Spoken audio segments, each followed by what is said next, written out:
ಮಂಡ್ಯ ಅಷ್ಟೇ ಅಲ್ಲ, ಮೈಸೂರಿನ ಸುತ್ತಮುತ್ತ ಇರುವಂತಹ ಜಿಲ್ಲೆಗಳಲ್ಲೂ ಅದರಲ್ಲೂ ಕೊಡಗು ಜಿಲ್ಲೆಯ ಹಲವು ಕಡೆಗಳಲ್ಲಿ ಮಳೆಯ ಅಬ್ಬರ ಜಾಸ್ತಿ ಆಗ್ತದೆ. 2 ದಿನಗಳಿಂದ ಮಳೆ ನಿರಂತರವಾಗಿ ಸುರಿತಾ ಇದೆ. 1 ವಾರ ತಡವಾಗಿ ಮಳೆ ಆರಂಭವಾಗಿದೆ. ಆದರೆ 1 ವಾರಗಳ ಕಾಲ ಧಾರಾಕಾರ ಮಳೆ ಆಗುವಂತಹ ಸಾಧ್ಯತೆ ಇದೆ ಅಂತ ಹೇಳ್ತಿದ್ದಾರೆ. ಕೊಡಗಿನ ಕೃಷಿಕರ ಮೊಗದಲ್ಲಿ ಒಂದು ರೀತಿಯ ಸಂತಸ. ಕಾಫಿ ಬೆಳೆ, ಇತರೆ ವಾಣಿಜ್ಯ ಬೆಳೆಗಳನ್ನ ಏನಲ್ಲಿ ಬೆಳೀತಾರೆ ಆ ಬೆಳೆಗಳಿಗೆ ಈಗ ಉತ್ತಮ ಫಲಸನ್ನ ತೆಗೆಯೋದಕ್ಕೆ ಉತ್ತಮವಾದಂತಹ ಕಾಲ. ಯಾಕಂದ್ರೆ ನಿರಂತರವಾಗಿ ಮಳೆ ಆಗ್ತಾ ಇದೆ. 1 ವಾರಗಳ ಲೇಟಾಗಿ ಅಲ್ಲಿ ಮಳೆ ಎಂಟ್ರಿ ಆಗಿರುವಂಥದ್ದು. ಬಟ್ ಆದರೆ ನಿರಂತರವಾಗಿ 1 ವಾರಗಳ ಕಾಲ ಮುಂದುವರಿಯುತ್ತೆ ಅಂತ ಹೇಳಿ ಹವಾಮಾನ ಇಲಾಖೆ ಮುನ್ಸೂಚನೆಯನ್ನು ಕೊಟ್ಟಿದ್ದಾರೆ. ದೃಶ್ಯಗಳಲ್ಲೂ ಕೂಡ ಗಮನಿಸ್ತಾ ಇದ್ದೀವಿ. ಕೊಡಗಿನ ಸುತ್ತಮುತ್ತ ಯಾವ ರೀತಿಯಾಗಿ ಮಳೆ ನಿರಂತರವಾಗಿ ಸುರಿತಾ ಇದೆ ಅಂತ ಹೇಳಿ.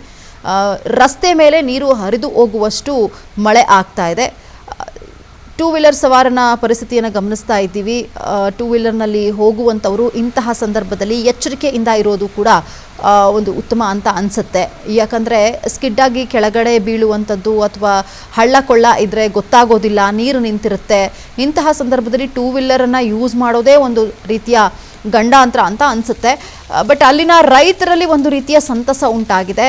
ಅವರ ಬೆಳೆಯುವಂತಹ ಬೆಳೆಗೆ ತಕ್ಕನಾದಂತಹ ಈಗ ನೀರು ಸಿಕ್ತಂಗೆ ಆಗುತ್ತೆ ಅನ್ನುವಂತಹ ಸಂತೋಷ ಒಂದು ಕಡೆ ರೈತರಲ್ಲಿ ಕಂಡು ಬರ್ತಾ ಇದೆ.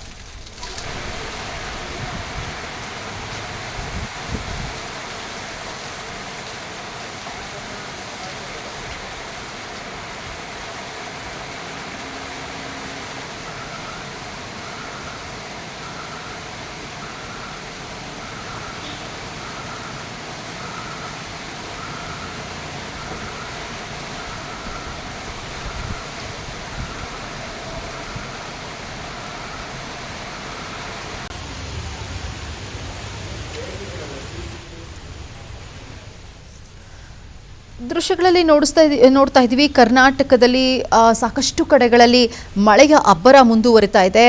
ಒಂದು ದೃಶ್ಯದಲ್ಲಿ ನಾವು ನೋಡ್ತಾ ಇದ್ದೀವಿ, ಬೆಂಗಳೂರು ನಗರ ಮತ್ತು ಗ್ರಾಮಾಂತರ ಪ್ರದೇಶಗಳಲ್ಲಿ, ತುಮಕೂರು ಇರಬಹುದು, ಸುತ್ತಮುತ್ತ ಹಳ್ಳಿಗಳಲ್ಲೂ ಕೂಡ ನಿರಂತರವಾದಂತಹ ಮಳೆ ಆಗ್ತಾ ಇದೆ. ಮತ್ತೊಂದು ಕಡೆ ಮಂಡ್ಯ ಜಿಲ್ಲೆಯಲ್ಲೂ ಕೂಡ, ಅದರಲ್ಲೂ ಮದ್ದೂರಿನಲ್ಲಿ ನಿರಂತರವಾಗಿ ಮಳೆ ಆಗ್ತಿರುವ ದೃಶ್ಯಗಳನ್ನು ನೋಡ್ತಾ ಇದ್ದೀವಿ. ಇನ್ನೊಂದು ಕೊಡಗಿನಲ್ಲಿ ಯಾವ ರೀತಿಯಾಗಿ ಮಳೆಯ ಅಬ್ಬರ ಮುಂದುವರಿತಾ ಇದೆ ಅನ್ನೋದನ್ನ ನೋಡ್ತಾ ಇದ್ದೀವಿ.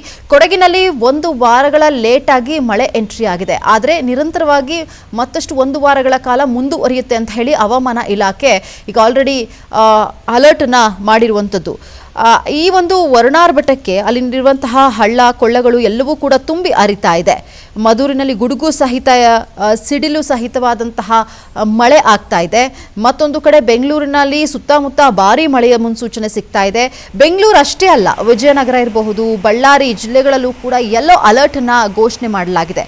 ಒಟ್ಟಾರೆಯಾಗಿ ಕರ್ನಾಟಕದಲ್ಲಿ ಅಂದ್ರೆ ರಾಜ್ಯದಾದ್ಯಂತ 7 ದಿನಗಳ ಕಾಲ ಇನ್ನು ಗುಡುಗು ಸಹಿತ ಮಳೆ ಆಗುವಂತಹ ಸಾಧ್ಯತೆ ಇದೆ. ಅದರಲ್ಲೂ ಕರಾವಳಿ ಭಾಗದಲ್ಲಿ ಜನರು ಎಚ್ಚರಿಕೆಯಿಂದ ಇರಬೇಕು ಅಂತ ಹೇಳಿದ್ದಾರೆ. ಕೊಡಗು, ಶಿವಮೊಗ್ಗ, ದಕ್ಷಿಣ ಕನ್ನಡ, ಉಡುಪಿ, ಬೆಂಗಳೂರು, ಕರಾವಳಿ ಹಾಗೂ ದಕ್ಷಿಣ ಒಳನಾಡು ಏನಿದೆ ಅಲ್ಲೆಲ್ಲವೂ ಕೂಡ ಹಲವು ಜಿಲ್ಲೆಗಳಲ್ಲಿ ನಿರಂತರವಾಗಿ ಮಳೆ ಆಗುತ್ತೆ ಮುಂದಿನ 7 ದಿನಗಳವರೆಗೂ. ಇನ್ನೇನು ಮಳೆಗಾಲ ಪ್ರಾರಂಭ ಆಯಿತು, ಮೇ ಎಂಡಿಂಗಲ್ಲೇ ಮಳೆಗಾಲ ಪ್ರಾರಂಭ ಆಗುತ್ತೆ. ಅದಾದ ನಂತರ ಸಾಕಷ್ಟು ಕಡೆಗಳಲ್ಲಿ ಲೇಟಾಗಿ ಎಂಟ್ರಿ ಆದ್ರೂ ಕೂಡ ಸಾಕಷ್ಟು ಕಡೆಗಳಲ್ಲಿ ನಿರಂತರವಾಗಿ ಮಳೆ ಆಗ್ತಿರೋದನ್ನು ನಾವು ಗಮನಿಸ್ತಾ ಇದ್ದೀವಿ. ದೃಶ್ಯದಲ್ಲಿ ನಾವು ನೋಡ್ತಿರುವ ಹಾಗೆ ಕೊಡಗಿನ ಒಂದು ಅಲ್ಲಿನ ಪರಿಸ್ಥಿತಿ ಹೇಗಿದೆ, ಮಳೆಯ ಸಿಚುವೇಶನ್ ಹೇಗಿದೆ, ಹೇಗೆ ನೀರು ಹರಿದು ಹೋಗ್ತಾ ಇದೆ ಅನ್ನೋದನ್ನು ನೋಡ್ತಾ ಇದ್ದೀವಿ. ಮತ್ತೊಂದು ಕಡೆ ಮಂಡ್ಯದಲ್ಲಿ ಇರುವಂಥ ಅಂದರೆ ಮದ್ದೂರಿನ ಒಂದು ಭಾಗದಲ್ಲಿ ನಿರಂತರವಾಗಿ ಬೆಳಗ್ಗೆಯಿಂದಲೂ ಕೂಡ ಮಳೆ ಆಗ್ತಾ ಇದೆ. ಹಾಗಾಗಿ ಜನಜೀವನ ಒಂದಷ್ಟು ಅಸ್ತವ್ಯಸ್ತಗೊಂಡಿದೆ. ಯಾರೂ ಕೂಡ ಹೊರಗಡೆ ಬರುವಂತಹ ಪ್ರಯತ್ನ ಆಗ್ತಾ ಇಲ್ಲ. ಯಾಕಂದರೆ ಜಿಟಿ ಮಳೆ ಆದರೂ ಕೂಡ ನಿರಂತರವಾಗಿ ಆಗ್ತಾ ಇದೆ. ಜನ ಹೊರಗಡೆ ಓಡಾಡೋದಕ್ಕೂ ಕೂಡ ಕಷ್ಟ ಆಗ್ತಾ ಇದೆ.